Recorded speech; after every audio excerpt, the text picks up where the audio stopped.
Celtic fans, in today's video we look over the game yesterday. We talk about Celtic's record over the last 23 games. Postecoglou makes outstanding Celtic statement.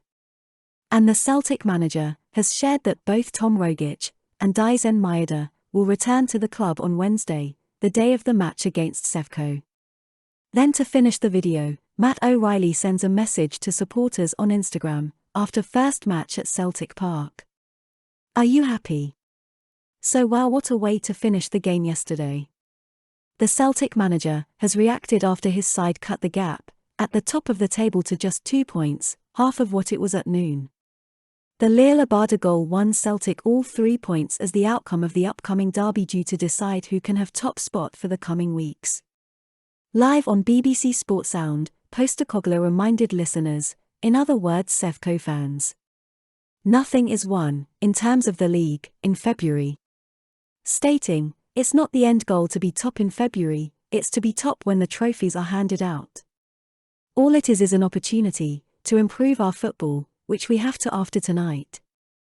Nothing is won yet, but if Celtic do win on Wednesday, and find themselves in the top spot, the pressure mounts on the Ibrox club, and we all know the usual outcome when that happens. You let your club die.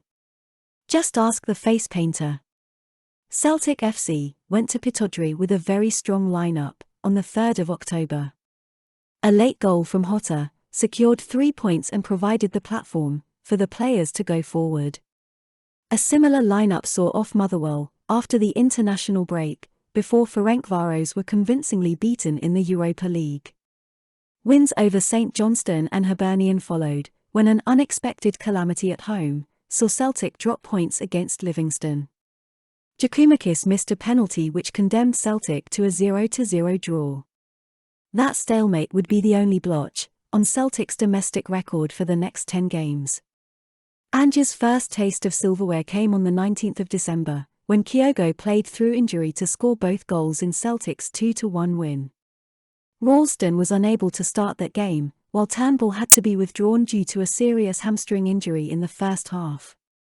The resilience of Postecoglou's team had proved remarkable.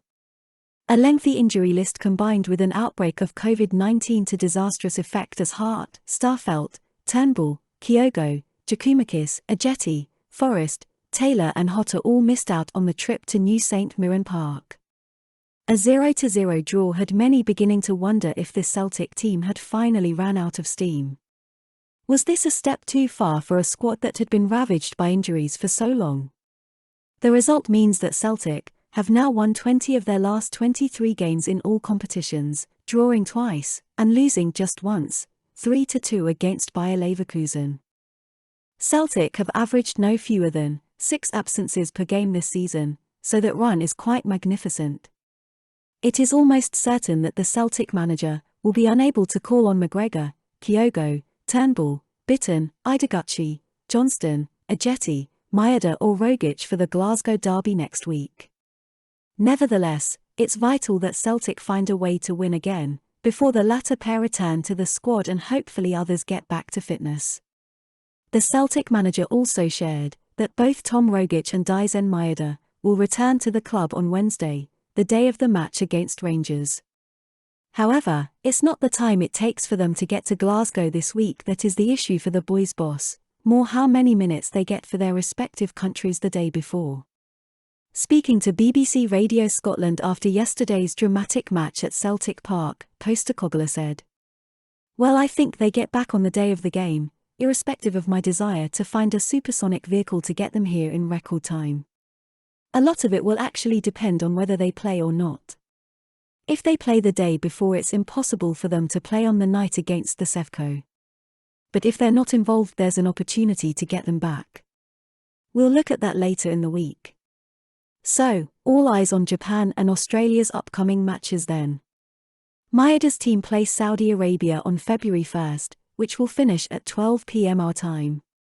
He only featured off the bench against China last time out, so there's a chance he won't be heavily involved.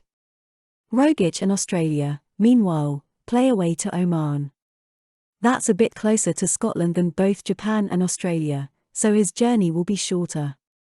However, the attacking midfielder is expected to start that one given his importance to the national team and his performance against Vietnam through the week. This is clearly going to be a wait-and-see situation. However, I have a sneaking suspicion we might at least see Maeda on the bench come Wednesday night. Fingers crossed. And last, what about new Celtic signing Matt O'Reilly? He has reacted on Instagram to his first match at Celtic Park in front of tens of thousands of supporters. O'Reilly produced an accomplished midfield display yesterday, especially in the first half. He wasn't shy to show off his passing ability and vision, picking out the runs of a number of attacking players. For his first go in the pressure pit of Celtic Park, it wasn't half bad. He could have even had a goal to his name after missing a golden chance inside the box. He's clearly delighted to play at the famous stadium and sent a message to fans on Instagram tonight, with photos, saying, "First game at Celtic Park. What a place." Four-leaf clover support was incredible today. We got there in the end. Green heart. And on that note, have a great Sunday, Celtic fans.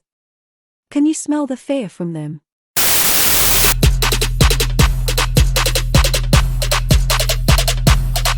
Lit. Roll up to the party, roll up to the party, roll up to the party, roll up to